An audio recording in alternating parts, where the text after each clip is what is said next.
Genesis chapter 1, verse 31, then jump to Revelation chapter 22, verse 21.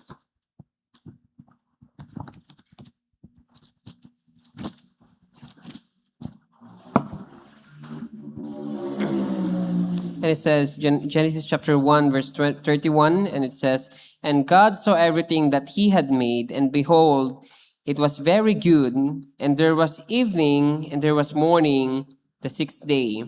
Revelation chapter 22, verse 21, and it says, The grace of the Lord Jesus be with all. Amen. Type mo natin. Dear God, Heavenly Father, we thank you for this evening and for the message that you will be giving to us. May you guide us, O Lord, and bless us as we listen to your word. Itago niyo po ako sa inyong likuran upang kayo ang mamutawi sa bawat isa.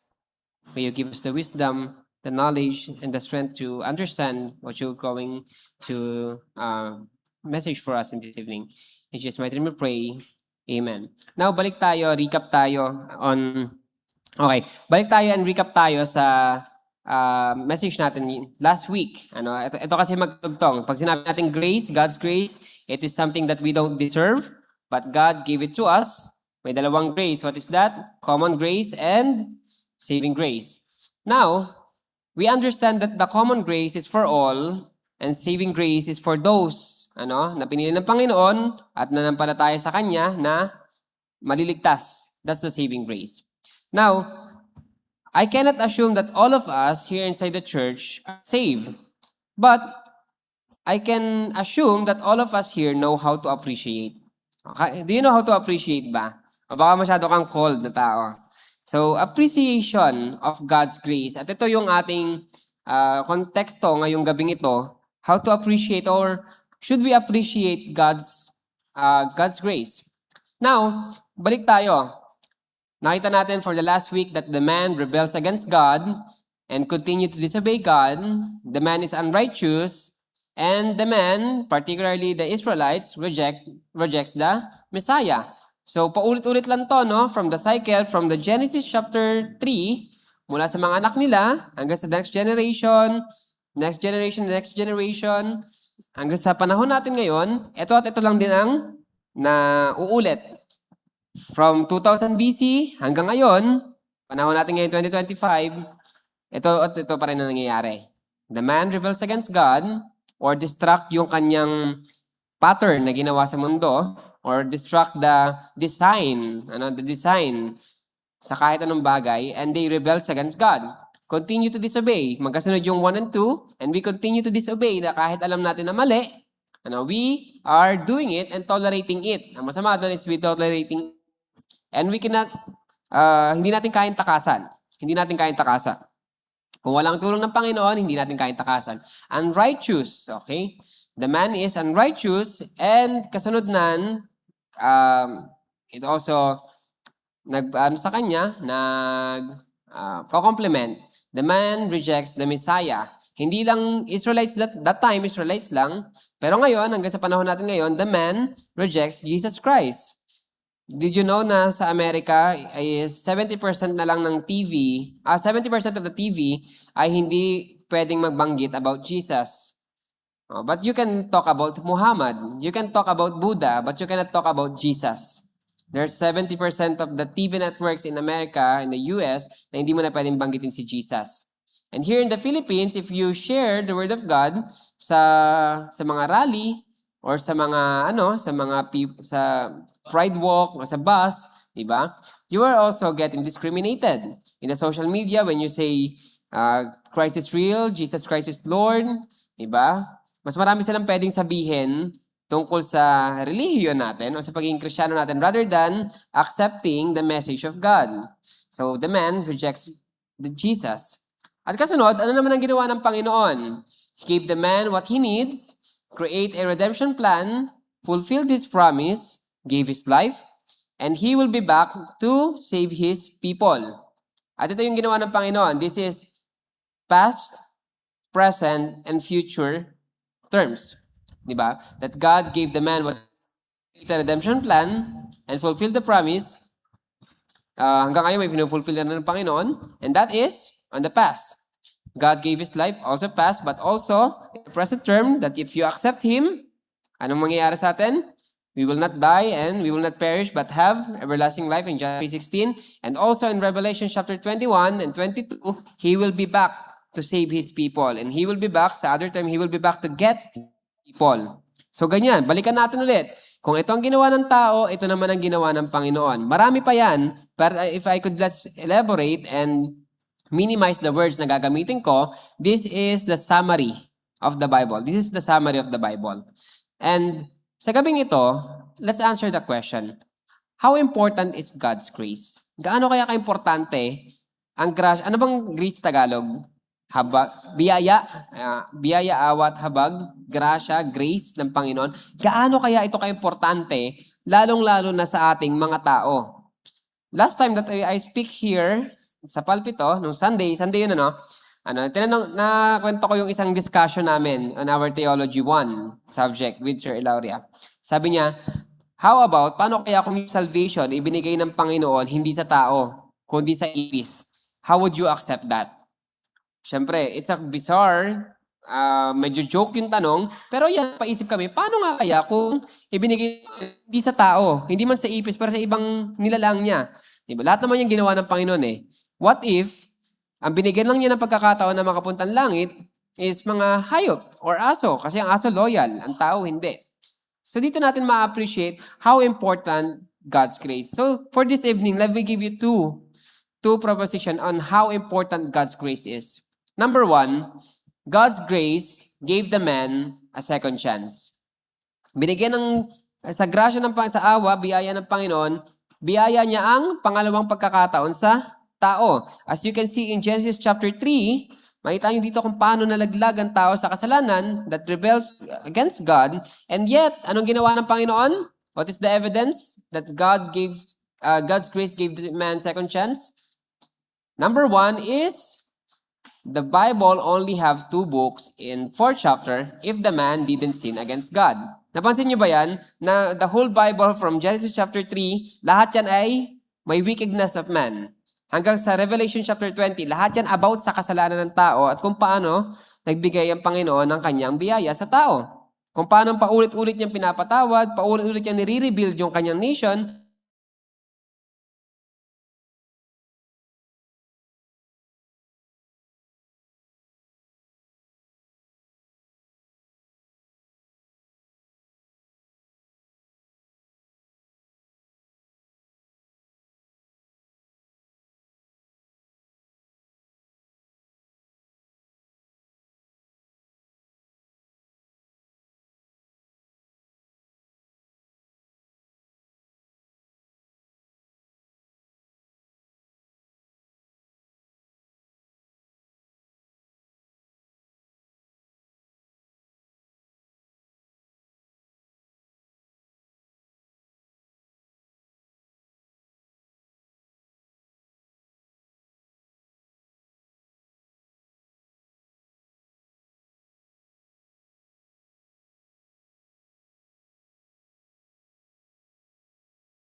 Saying kung gaano kadakila ang Panginoon and how He made the world.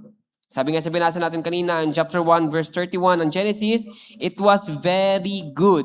Everything was very good. And that was the evidence, number one evidence of God's grace because binigyan pa niya ng pagkakataon ng tao up to extend sa panahon natin ngayon.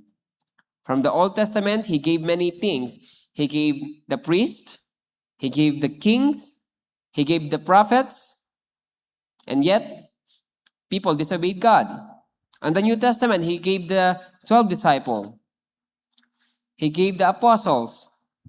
He gave His life, and yet people rejected Him.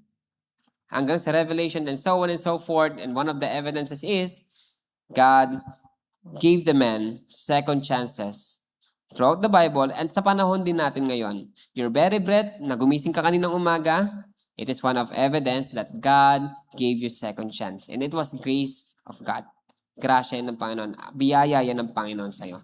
Number 2 evidences is, after man's fall, He already destined His Son to be a sacrificial blood for the man's unrighteousness, for the man's rebel. Sige, jump tayo in Genesis chapter 3, verse 15. It was quite popular verse. Ano sabi dito?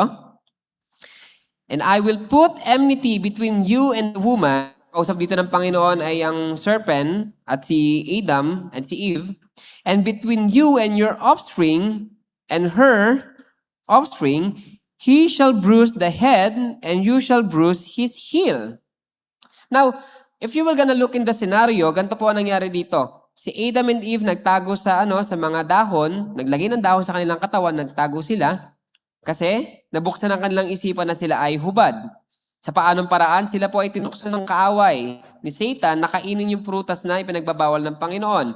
Hindi po yan apple, hindi po yan grapes, but it is the fruit of the tree of good and evil, of the knowledge. So, ano nangyari? The man rebels against. Sabi nga sa fellowship namin nung Sunday, sabi ni Pastor Don, it is not the disobedience, but it is the man's or the woman, si Eve's desire to be like God, to be God himself. Kasi sabi ng serpent, if you eat this fruit, you will be like God. So it is her desire to be like God. So, mapunta tayo on the side naman ng tao. So imagine, ito yung scenario nila, nagtago sila sa dahon, naglagay ng dahon sa katawan nila, and God saw them. Ano ba sinabi ng Panginoon? The moment that they ate the fruit na pinagbabawal ng Panginoon, they will surely die. But they did die right away? Hindi. Anong ginawa ng Panginoon? He gave a conversation on Genesis chapter 3, 14 hanggang 20. And this is what we call the proto-evangelio or the first evangelism na narinig ng mundo. Why? Because in chapter 15, ipinangako si Jesus Christ. Listen to this. I will put enmity between you, the serpent, the woman, which is Eve, and between you and her offspring, he shall bruise the head and you shall bruise his heel. Madaling salita, when Adam heard this word, hindi siya namatay, kundi siya ay nagkaroon ng pag-asa. Why? God promises that someone from his line or offspring from his line will be the second Adam and will reveal and will bruise the head of the serpent or ang gawa ng kaaway. And someday, that the serpent will bruise the heel of the second Adam, and yet, there's a joy in this very verse. Why? Because God promised someone to be redemption. So, sabi nga sa isang conference na pinuntahan namin, I think, nakalimutan ko pangalan ng pastor na to. He was Filipino. Sabi niya, if makikita lang natin yung conversation ni God, between God, the serpent, Adam and Eve, probably Adam is crying out in joy because they didn't die right away, but God gave a promise to them of a second Adam. Which means there's redemption sa isang katauhan. Tama bang Tagalog ko? Sangkatauhan. There's redemption sa sangkatauhan. And that is number one, why it is important for us to know or appreciate God's grace, because God's grace gave the man a second chance. Number two, on our side, God's grace will move everyone it reaches. On our conversation last Sunday, I was really blessed with the fellowship with pastors and deacon. Isa lang yung deacon kaya hindi deacons. With pastors and deacon, na isa sa mga na-appreciate ko doon, we are sharing ideas, we are sharing theology, we are sharing doctrine. At isa sa mga natutunan ko doon sa aming conversations with the pastors and deacon is naniwala kami o na-appreciate namin that God will use someone to reach everyone in this world. That's why God's grace will move everyone it reaches. It's because it is the Holy Spirit who teach every one of us, who gave us the new heart. And what will happen? Remember, God's grace is sufficient. Grace gives us everything. Grace will heal you. Grace will save you. And it was visible sa tao. Visible to sa tao, and it is might tangible or not tangible or untangible, but it is evident sa tao that The grace is sufficient sa atin. If you will look in 2 Corinthians chapter 9 verse 8, and grace give us everything in Romans chapter 4 verse 4, sa kalagitnaan ng kanilang paghihirap, sa kalagitnaan ng persecution ng mga Romano that time, sa kalagitnaan ng pagkakakulong, the Apostle Paul, he says that God gave us everything. Lahat ng kailangan natin ay nasa biyaya na ng Panginoon. And God's grace will save you. Naniniwala ba kayo doon? I do believe that God's grace will save you because that very grace is the one that who called us to be a believer of Christ. And God's grace will heal you, not just physically but spiritual healing. Hindi po yung mga tinahawakan na natutumba. Spiritual healing, I mean, you are dead and sick in spirit before you know Christ. But because of God's grace, you are been called to be a believer of Christ. That's why God's grace will move everyone it reaches. I am conducting also a mental health or life coaching kung tawagin nila. Pero hindi naman siya life coaching. Actually, ito ay counseling, life counseling. I had a client one time. I had a patient one. Ang problem niya, siya daw ay lulong sa droga at siya ay hinihiwalayan ng kanyang asawa. And I told him, do you know Christ? Do you know God? Ang ganda na sagot niya. He do church sa Saudi. Kung saan, mga Kristiyano at pinupugutan ng ulo. I go to church when I was in Saudi. Ay, ito pa nakakagulat. I am a deacon on that church. Sabi ko, wow! He was so rich in theology and doctrines. Ang galing, halos memorize sila sinasabi kong verses. Doctrinal, ang galing niya. He also memorized the creed. Ang galing. So I told him, okay, next Sunday, I invite you to the church, to my church, and on Tuesday, tuloy natin yung ating conversation. But sadly, he didn't come. And nabalitaan ko ulit, bumalik ulit siya dun sa vision niya. Pero ganun pa man, nakakatuwa lang because you can see the evidence of a person na nagbagong buhay dahil sa biyaya ng Panginoon. We knew kung gaano tayo kakasalanan dati. Na nung binago tayo ng Panginoon, it is not 100% na bigla kang 180-degree turn, but it is slowly you are replenished. Sabi nga ng isang carpenter, dati you are rough, now you are smooth, now you have paint, now you're beautiful. Hindi instant, but because of God's grace, it is continuous, patuloy kang binabago. Kaya, mga kapatid, as we end this evening, bilis lang As we end this evening, let me challenge you one thing. Have you experienced God's grace? Do you appreciate the importance of God's grace?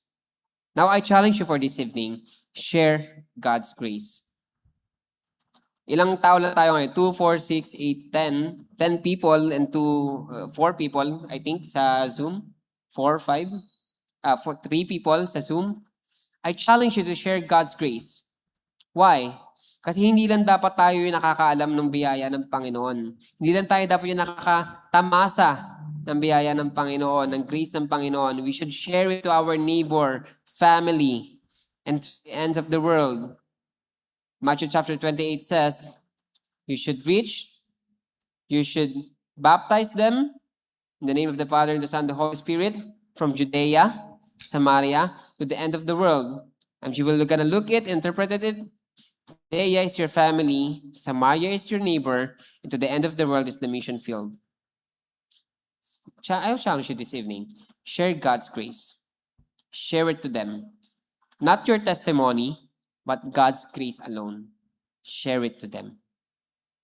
And for this month of March, it's gonna be exciting. Why? Because in our Sunday school, mas ma-appreciate pa natin ang God's grace. Ma-appreciate pa natin lalo ang biyaya ng Panginoon. So I inviting you all na umattend ng ating Sunday school and preaching and be early on Sunday. Na magandang sa gayon, maganda-ganda ang ating conversation sa Sunday school. Di ba? Mahaba-haba. Kahit mag 1 hour and 30 minutes si Deacon, okay lang. hindi pa tayo gutom nun. Share God's grace. Share. That's the only job that God gave you. Share God's grace. Tayo po natin manalangin.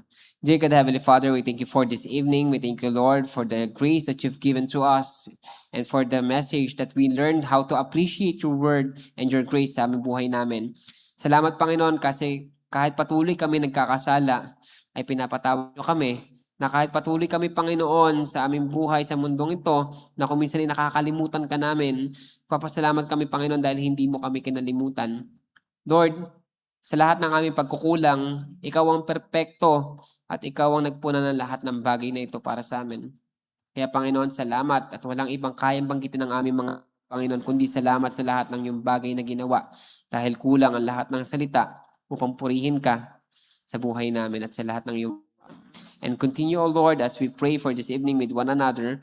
May you bless us with the heart and fellowship. At kahit nasa online kami, Panginoon, may we be one sa kanila. Maging isa kami, Panginoon, sa pananalangin at pag-appreciate at pagiging isang mabuting anak mo sa mundong ito. Walang hanggang papurit pa sa salamat ang tanging alay namin sa iyo. Sa matamis sa pangalan ni Jesus. Amen and amen. Maraming salamat.